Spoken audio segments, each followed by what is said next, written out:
So why I'm so passionate about regenerative shockwave therapy, why I brought this to PhysioFit, I just want to explain a little bit about that.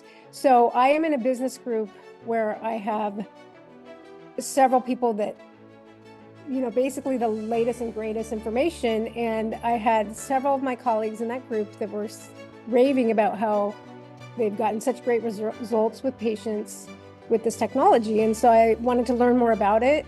And I went to a convention specifically for it, talked to many people, and it's just amazing technology. So I'm really excited to bring it.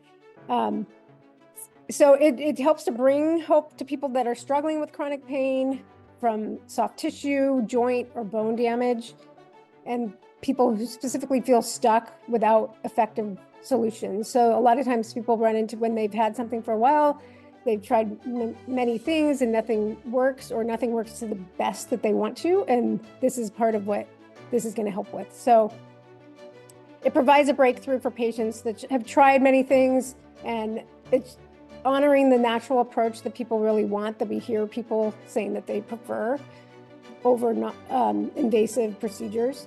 And it helps to empower people to reclaim their lives and be able to return to the things they want to do, the work, hobbies, sports, whatever's holding you back from being as active as you want to be.